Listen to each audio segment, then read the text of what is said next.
Several years ago, Michael Rood told us that John 6:4 did not belong in the Bible, because if it did, it threw off the entire chronology of Yeshua's ministry. It just made the whole gospel not make sense. So we look at that, we analyze it, and realize there is some kind of error here, but dare we talk about such things with the Tanakh? That is perfect. No one has ever messed with the Tanakh. It's always, there's no spaces in between the words on a Torah scroll. Nothing is ever erased. Everything is always perfect. Well, is it? Well, our guest today may differ in that opinion. Nehemiah Gordon, welcome to Shabbat Night Live. Hey, Shalom, Scott. You know, what I did with John 6:4, Michael had come up with this teaching years before I ever even heard of it.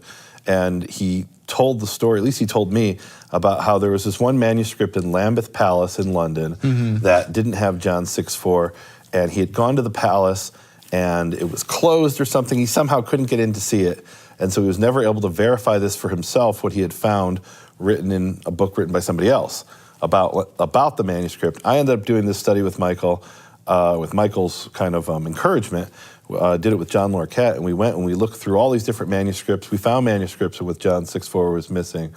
I've been doing over the last few years a similar study with the Torah itself and analyzing every letter, every word, and I found some things that completely shocked me, things I didn't know about, things where I had a master's degree in biblical studies and I'd never heard of that. And one of the reasons is that we're told this narrative in the Jewish world. I was taught this as a kid and I've taught it myself as an adult, and it's not true. And one of the things I was taught is that scholars have looked at every Torah scroll in the world and every Hebrew manuscript in the world, and they found between the different manuscripts and the different Jewish communities throughout the world only 5 differences. Famously, for example, in Deuteronomy 23, there's the word dakah, which is written, it means crushed. It's talking about certain people who can't come into the congregation of Yehovah, and it says if you have something crushed, I won't go into it, but it could be spelled with an aleph or a hey, and it doesn't change the meaning, and that is one of the 5 or so differences, or 6 maybe differences between the different Jewish communities when it comes to Torah scrolls. And I ended up doing a study on Torah scrolls and found that that wasn't true. And all kinds of things in Torah scrolls, I never knew about this.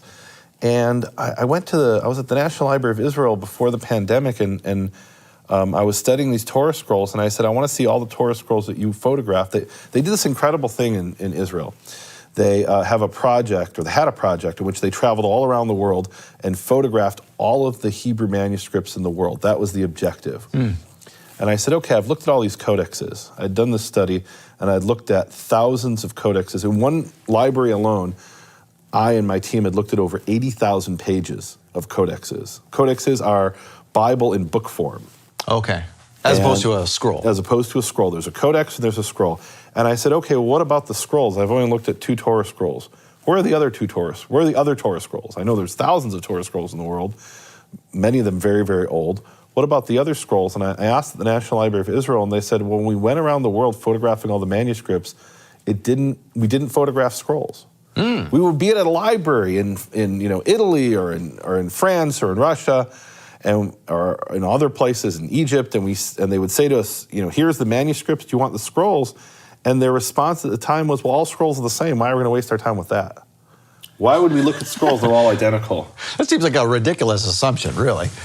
I don't know that it was a ridiculous assumption. It was the narrative we were all told. And even people from scholarly backgrounds, the National Library of Israel had this project going around the world, and it didn't occur to them, or it did occur to them, and they thought, well, that's not important. We've got tens of thousands of manuscripts to photograph all over the world.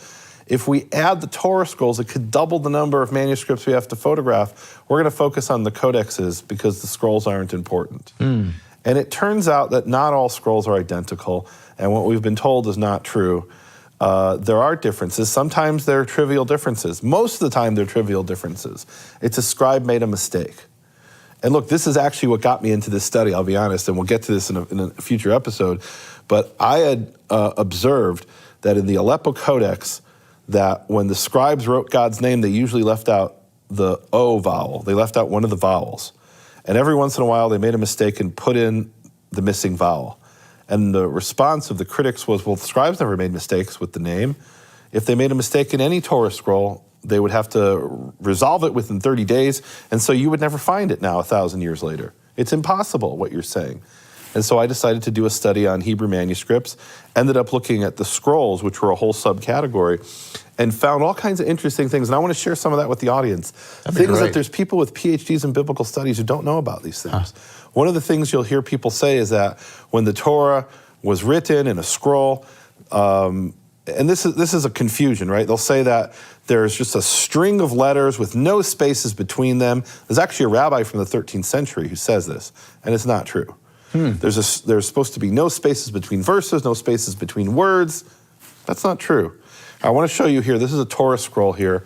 Okay. It's a fascinating scroll from the 13th century, and it was written in what today is Germany by a Jewish community that was wiped out in 1349. And because of that, the scroll was taken as booty by the, like war booty, by the Christians who attacked them and killed the whole community. And because of that, it was preserved into this day, right? It was kept originally in a monastery, and later it was brought into a museum. And here you can see I've marked in red the spaces between the verses. One of the things we were told is there's no spaces between the verses. And in reality, when you look in many Torah scrolls, there are spaces that you read the scroll, you can see where the verse ends. Now, did this practice start at a certain point in history, to your knowledge? I'm sure it did start at a certain point. We don't know what that point is, right? We have it here in a 13th century scroll. You have it in some older scrolls. So here's one of the really embarrassing things about the study of Torah scrolls. And I say not embarrassing me, but embarrassing the academic and the scholarly community. So we have codexes that go back to the 9th century. Those are our earliest codexes where we feel confident.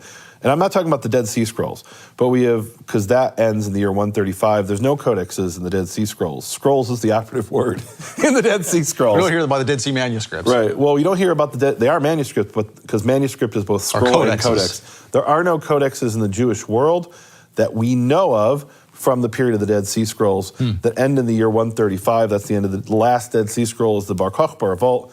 Ends in 135. Anything after that can't be considered Dead Sea Scrolls. Are there any, just as an aside, what's the oldest codex then? I mean, if we have scrolls Ooh, that's a great question. So the oldest codex is not a Jewish codex, it's a Christian codex. Okay.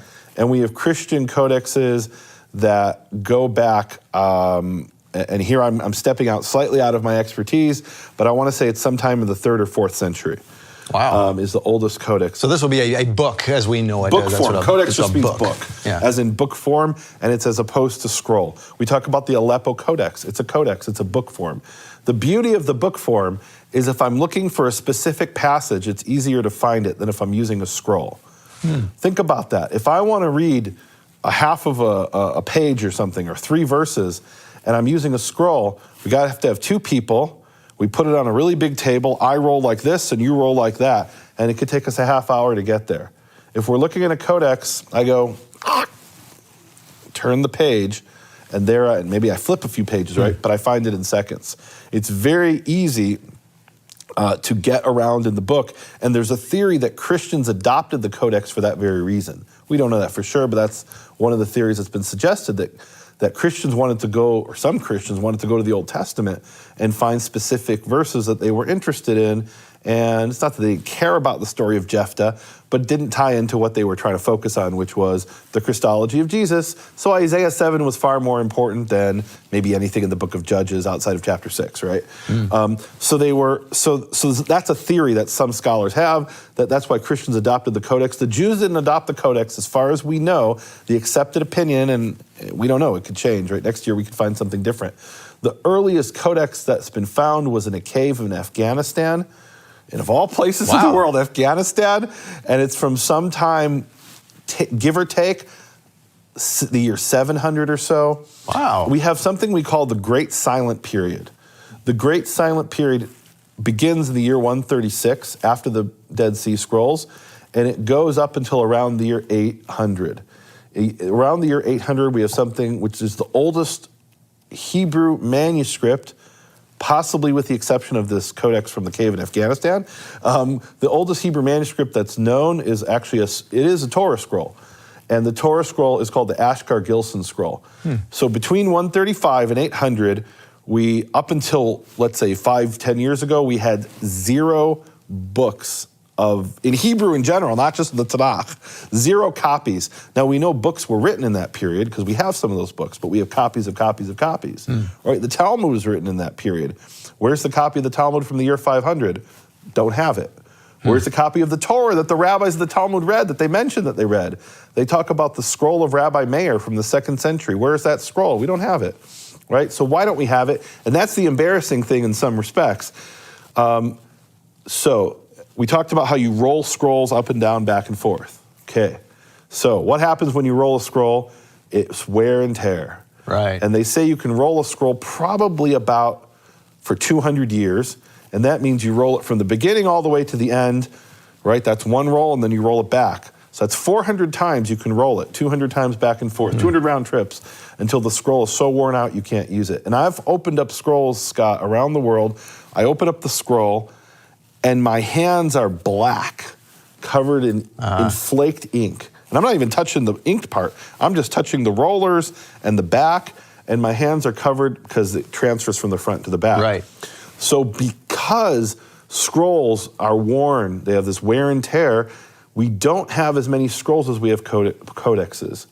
We have codexes, like I said, from the 9th century. We have one scroll, the Ashkar-Gilson scroll, that's roughly from that period. But the number of scrolls we have from the relatively early period of the Middle Ages is very few and far between. We have thousands of fragments of codexes. How many codexes that actually is, nobody knows for sure. But it's certainly in the hundreds. I don't think we have hundreds of scrolls from, I don't know, even the 12th or 13th century. Wow. Or if we do, they haven't come to light and been identified. So you have all kinds of interesting things going on in the scrolls that people don't know about because nobody studied them. And I'm not the first person to study them, but I'm one of the people who's gone and started studying them and certainly benefited from the studies of others, great scholars. They say there's this expression about dwarfs standing on the shoulders of giants, and I'm one of those dwarfs. I may not look it right here. Kind of a heavy dwarf, but and I'm definitely standing on the shoulders of giants. Here's something I want to show you. There's two really interesting features that I kind of knew about one of them, but if you would have asked me, are there any spaces, is there anything that marks the end of a Bible verse in the Torah scroll? I would have said, of course not. That's only in codexes. There are no vowels, there's no accents, there's no division between verses, and we clearly see in this Torah scroll they do have the division between verses. You have another thing that they call dilating and contracting letters. And this we see in the yellow squares? That's the yellow squares. You can see there's, at the end of the line, there's this very wide hey at the end of the line, and there's a very wide final mem, and there's a very narrow little tiny baby lamed on the final line there. And why are those letters unusual sizes? Because they want to have a straight left column.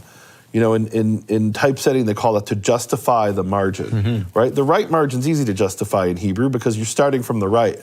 In the left, you get to the end of a line, and you've got extra space. So what do? So you could do two things. You can stretch the letters, that is dilate them, like think of an I, dilating an I, and you can contract them, like contracting an I.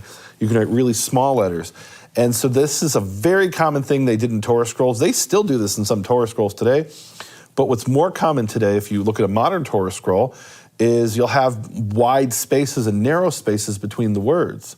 Oh, now how do they do that? I saw a scribe doing this, sitting and doing this. What he does is he lays it out on his computer, prints it out, and then so he can manipulate the spaces on his computer, and then he has a strip that is the exact line he's copying, and he copies that line exactly. So there are no ragged edges in a Hebrew. Not in a modern scroll, and in some medieval scrolls there are, not in this one. In this one, they justified the left margin and they didn't have the ability to print it out on a computer, right? Right. So he's copying from a source. They're constantly looking back and forth, writing word by word, and they're sometimes 2 or 3 words at a time.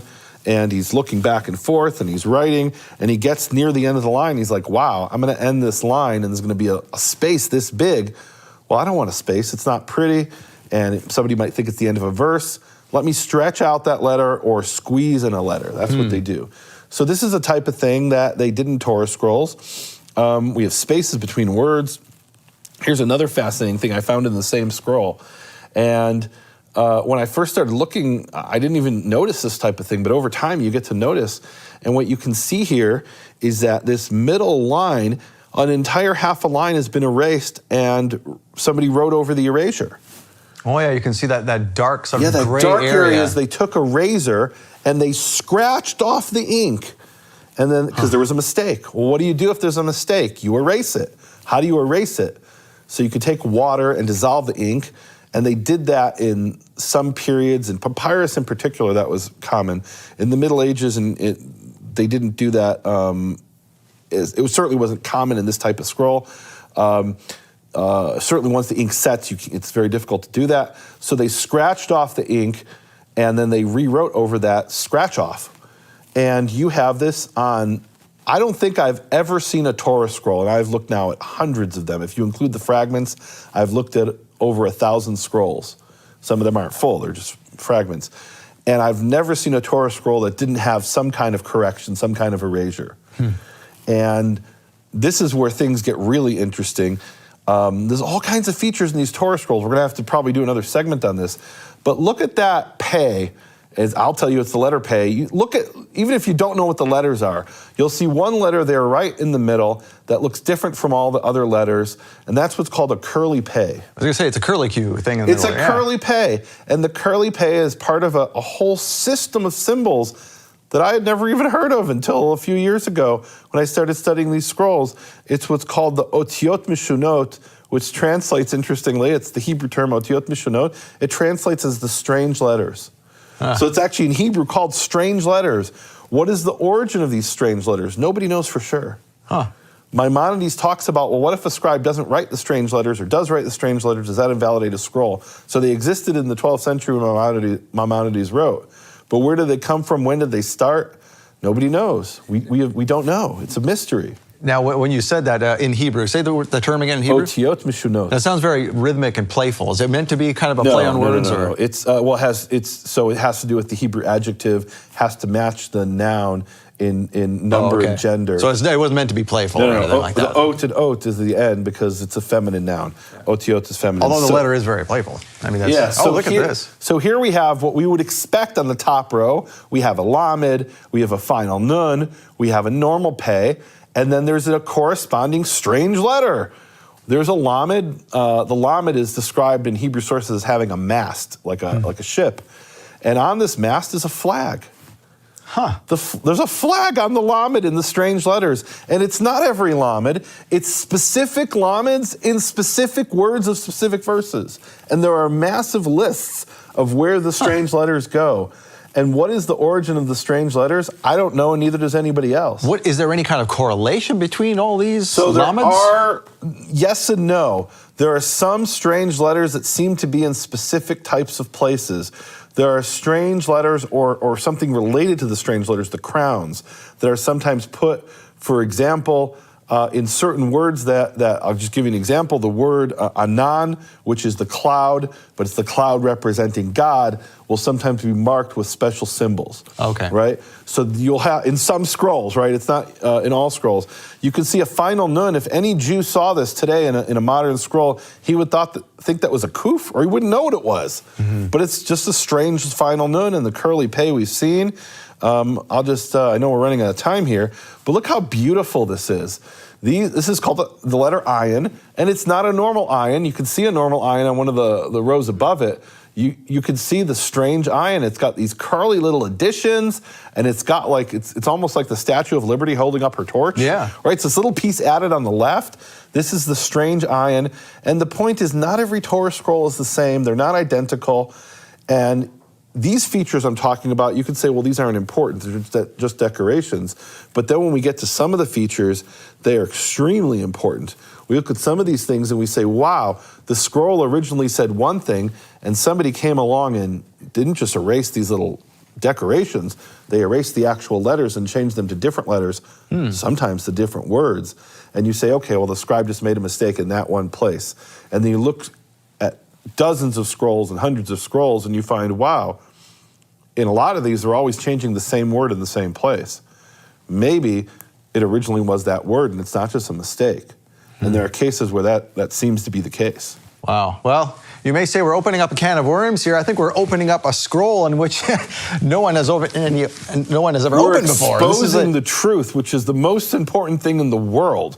We're learning that the truth is more complicated than we thought. All right, well, to learn more about the truth, stay with us. Thank you for bringing Nehemiah to us. I say thank you because you made this show possible. You donated to this ministry, which made it possible for us to bring Nehemiah in. And so we'd like to hear more from Nehemiah, and we're going to in just a little bit. But I want to thank you again for supporting Shabbat Night Live, and we're going to give you a couple of minutes to do that, and we'll be right back.